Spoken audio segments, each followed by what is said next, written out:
देख रहा हूँ कि न्यू फ्रेंचर जब लवर्स की तरफ जाते हैं तो वो कोशिश करते हैं कि हम स्प्लिट ले लें, क्योंकि बजट में भी कम होता है और उससे बेहतर रहता है बनिस्बत इसके कि अगर वो दूसरे बर्ड्स लें तो वो उनको महंगे भी पड़ते हैं और वो एक्सपीरियंस ना होने की वजह से डरते भी हैं कि एकदम नुकसान ना हो जाए। लेकिन मुमताज भाई, ये जो स्प्लिट है ना, अगर हम किसी से लेते हैं तो ये इसमें दो चीजें हैं। एक तो भरोसा, दूसरा लक। भरोसा तो ये कि भाई मुझे आप पे भरोसा, मैंने वो ले लिया, ठीक है, आपने मुझे ठीक है उसकी ब्लड लाइन भी बता दी, बट इसके बाद मेरी लक है, क्या पता उसमें से ना निकले, मैं आपको क्लेम तो नहीं कर सकता।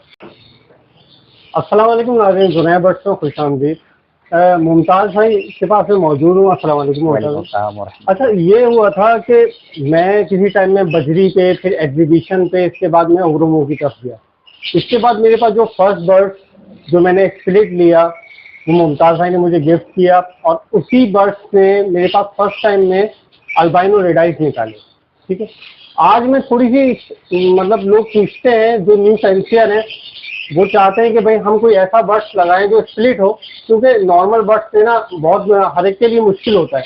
तो अगर कोई स्प्लिट लेना चाहे तो वो क्या करे, किसका ले, किससे ले, और कहाँ तक स्प्लिट के रिजल्ट मिलते हैं, इससे मैं इस बारे में पूछना चाहता हूँ आपसे। तारिक भाई, आपका बहुत बहुत शुक्रिया कि आप मेरे पास आए। आपने मुझे अगेन मौका दिया और अपने चैनल के बिहाफ, और अगेन मैं थैंक यू कहूँगा उन तमाम तर व्यूवर्स को जो मेरे फॉलो फैंसियर जो मुझे देखते हैं, मुझे चाहते हैं। काफ़ी अर्से के बाद मैं इन कैमराज के अंदर आया हूँ, कुछ वजूहत के बिहाफ से मैं कैमराज में नहीं आ रहा था।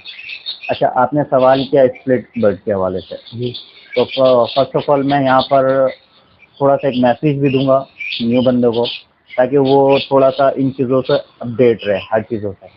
देखिए, जितने भी फॉलो फैंसियर है, जितने भी न्यू फैंसियर है जो इस फील्ड के अंदर आ रहे हैं, जो एज अ हॉबियस्ट या as a business point of view से आ रहे हैं, तो सबसे पहले अपने माइंड को क्लियर करें, अच्छे बर्ड का इंतखाब करें और उसके ऊपर काम करें। हाँ, वो कोई भी पीसीस हो। मैं पैसिफिक लबर्ड्स की नहीं बात करूँगा, ना मैं बजरी करके बात करूँगा, ना डब की बात करूँगा, कॉकटेल्स की बात करूँगा, ना मैं डिफरेंट बड़े बर्ड्स के ऊपर बात करूँगा। ठीक है, हर बर्ड अच्छा होता है, बस शर्त ये है कि हम और आप सही नहीं है। क्योंकि हम और आपके अंदर ना दिल में एक कोड है, एक स्कैम के अंदर है कि आजकल बजरीगर के अंदर भी ब्लैक विज का स्प्लिट बर्ड है, ये स्प्लिट डनफेलोस है, ये स्प्लिट फलां फलां हो जाता है। इसी तरह सेम कैटेगरीज लबर्ड्स के अंदर भी आता है कि स्प्लिट पेलफेलोस आ जाते हैं। पॉसिबल के नाम पे लोगों को बेचा गया, पॉसिबल के नाम पे स्कैम किया गया। इसी तरीके से डिफरेंट बड़े बर्ड्स के अंदर भी है, जैसे कि एक्सलाइन की जो म्यूटेशन आजकल आई हुई है, स्प्लिट लोटिनो बोल के बेच रहे हैं लोग। ठीक है, जैसे कि आप पहाड़ी की वेरिएशन आई हुई है बहुत सारी, तो उसके अंदर भी स्कैम है। मैं हमेशा एक मैसेज देना चाहता हूँ तमाम सर फॉलो फैंसर को, किसी से भी बर्ड आप बाइंग करें, I don't care about it. ठीक है, पहले तो सबसे पहले उस ब्रीडर का हिस्ट्री आप फाइंड आउट करें, क्या उस बर्ड के ऊपर वो इसकी वर्किंग है या नहीं। ठीक है, मैं हमेशा उन चीज़ों को ऑन करता हूँ, उन चीज़ों के अगेंस्ट में बात करता हूँ जो एक लोग मार्केट के अंदर स्प्लिट बर्ड बेचते हैं। मैं ये नहीं कहता कि five finger is not equal, हर बंदे अच्छे भी हैं बुरे भी हैं, मगर किसी के चेहरे पे नहीं लिखा रहता है कि क्या चीज़ है। क्योंकि मार्केट के अंदर ये होता है कि अगर आपने स्प्लिट बर्ड लिया भी है, आप कोई क्लेम नहीं कर सकते, ना ही आप उनको कोई रिप्लेसमेंट के लिहाज से आप उसको कर सकते हैं। क्योंकि आजकल मार्केट के अंदर डे बाय डेज कोई ना कोई ट्रेडर हजरात सामने आ जा रहे हैं कि वो फलां के स्प्लिट है, फलां के लाइन बर्ड है, फलां की ये चीज़ है। मगर अमूमन मैं ये मैसेज देना चाहता हूँ कि जब भी आप किसी से बाइंग करें तो उसके सेटअप से आप बर्ड लें, स्प्लिट बर्ड। तो तारिक भाई, ये होता है कि देखिए, पॉसिबल बर्ड, पॉसिबल तो मेरे डिक्शनरी में कोई वर्ड ही नहीं है। ठीक है, अब वो एक लक बाई चांस निकला तो निकला, नहीं निकला तो कोई क्लेम नहीं है। ठीक है, अगर पॉसिबल बर्ड आप किसी से बाइंग भी करें तो उसकी हिस्ट्री में जाके आप देख लें कि उसके पेरेंट्स में से कोई विजुअल बर्ड आया तो वो पॉसिबल आगे जीन कैरियर होता है, क्योंकि ऐसे से जीना आगे जीन कैरियर होगा। इसी तरह स्प्लिट बर्ड आप जब भी किसी से लें तो उसकी हिस्ट्री जाने आप, और आप एक बायर का हक बनता है, एक राइट बनता है कि उससे पूछें कि आपने ये स्प्लिट बोला तो इसके बैकग्राउंड में क्या है, क्या आपके पास कोई रिकॉर्ड कीपिंग है, या आपके पास कोई ऐसा सॉफ्टवेयर है जिसके अंदर इसके सारे डेटा मुझे मिल जाए। तो इससे ये होगा कि वो जो बेचारे हजरात है जो न्यू फैंसर आ रहे हैं कम बजट के अंदर, वो अल्बाइनोस की वर्किंग करना चाह रहे हैं, तो उनकी वर्किंग जो पूरा साल का वो ज़ाया नहीं है। तो ये एक छोटा सा मैसेज था आपके व्यूअर्स से। अच्छा, लेकिन मेरा कहना ये है कि मुमताज भाई, ये जो स्प्लिट है ना, अगर हम किसी से लेते हैं तो ये इसमें दो चीजें हैं, एक तो भरोसा, दूसरा लक। भरोसा तो ये कि भाई मुझे आप पे भरोसा, मैंने वो ले लिया, ठीक है, आपने मुझे ठीक है उसकी ब्लड लाइन भी बता दी, बट इसके बाद मेरी लक है, क्या पता उसमें से ना निकले, मैं आपको क्लेम तो नहीं कर सकता। देखिए उसमें से या स्प्लिट में से लाजमी निकलेगा। देखिए होता क्या, मैं अब आपको बताऊं, ये चीजों को मैं समझाने का थोड़ा सा 2 मिनट लूंगा आपको। देखिए, जब एक राइट हैंड पे आपके पास स्प्लिट बर्ड हो, लेफ्ट हैंड के अंदर भी स्प्लिट बर्ड हो, इसकी जो रेशियो है ना, जेनेटिक कैलकुलेटर कहते हैं 25%। 25% आपके पास विजुअल बर्ड आने का चांस है। वो समटाइम वेरीज भी करता है, केरी भी करता है कि नेक्स्ट ब्रीड के अंदर वो विजुअल बर्ड दे दे। कोई जरूरी नहीं है कि आपने एक स्प्लिट बर्ड के साथ लगाया तो पहले कलेज में आपके पास विजुअल बर्ड आ जाए। हो सकता है डिपेंड ऑफ व्यू के पहला कलेज के अंदर 2 रेड आइस आ जाए, 3 रेड आइस आ जाए, या 1 रेड आइस आए।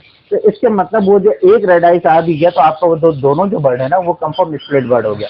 नहीं होता है तो समटाइम आप दूसरा कलेज लेते हैं, तो दूसरे कलेज में इंशाल्लाह अल्लाह ने चाहा तो वो आ जाएगा। अगर वो दूसरा कलेज भी नहीं लेते, तीसरा कलेज में भी नहीं आता, तो इसका मतलब आपको जो बर्ड है वो स्प्लिट किसी का भी नहीं है। हो सकता है कि आपका राइट वाला बर्ड स्प्लिट हो, मगर हो सकता है लेफ्ट वाला आपका स्प्लिट ना हो। जब आपका स्प्लिट वो लेफ्ट वाला नहीं होगा, राइट वाला आपका 100% स्प्लिट है, तो आप एक्सपेक्टिंग नहीं करें कि आपके पास विजुअल बच्चे आएंगे, क्योंकि रेसेसिव जीन के अंदर दोनों हैंड के अंदर आपका जीन कैरियर होना लाजमी है। दोनों स्प्लिट होना जरूरी लाजमी है, जब आपके पास विजुअल बच जाएंगे। फॉर एग्जाम्पल, आपने एक बर्ड मुझसे बाइंग किया, वो स्प्लिट बर्ड है, और एक बर्ड आपने किसी और शख्स से बाइंग किया, वो भी स्प्लिट बर्ड है। अब जब उसकी ब्रीड कराते हैं, आपका पहले कलेज में नहीं आया, दूसरा कलेज में नहीं आया, तीसरा कलेज में नहीं आया, तो इसके मतलब ये मेरा बर्ड में वो स्प्लिट जीन कैरियर नहीं है, वरना वो आपके दूसरे बर्ड में स्प्लिट जीन कैरियर नहीं है। इसका हल क्या है? उसको आप दोनों बर्ड को आपको तोड़ेंगे, किसी विजुअल के साथ आप ब्रीड कराएंगे। अगर राइट वाला के पास आपके पास विजुअल बर्ड आ जाए तो इसके मतलब राइट वाला आपका बर्ड स्प्लिट इनो है।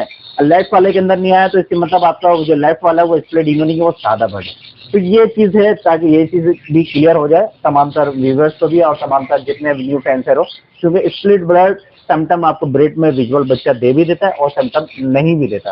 तो इन चीजों को फोकस रखा है। मैं देख रहा हूँ कि न्यू फैंसर जब लवर्स की तरफ जाते हैं तो वो कोशिश करते हैं कि हम स्प्लिट ले लें, क्योंकि बजट में भी कम होता है और उससे बेहतर रहता है बनिस्बत इसके कि अगर वो दूसरे बर्ड्स लें तो वो उनको महंगे भी पड़ते हैं और वो एक्सपीरियंस ना होने की वजह से डरते भी हैं कि एकदम नुकसान ना हो जाए। देखिए तारिक भाई, मैंने ऑलवेज और हमेशा मैं ये कहता हूँ और कहता रहूँगा मैं कि स्प्लिट बर्ड हमेशा अपने घर का बर्ड के ऊपर डिपेंडेबल रहे, ठीक है ना, क्योंकि फिजिकली तौर पे आप फिनोटाइप के अंदर बर्ड को आप आइडेंटिफिकेशन नहीं कर सकते ये फलां का बर्ड जीन कैरियर है या फलां बर्ड ये स्प्लिट बर्ड है। वो आपको टेस्ट वेट के बाद ही पता चलेगा। पहला आपका जो सोल्यूशन है कि आप अपने घर के बर्ड के ऊपर रिलायबल लें, अपने शोल्डर के ऊपर आप काम करें। दूसरा, आप उस बंदे से बाइंग करें जिसके पास आपको टोटली भरोसा हो और एतमाद हो। तीसरा, या आप लक बाय चांस हो पाए।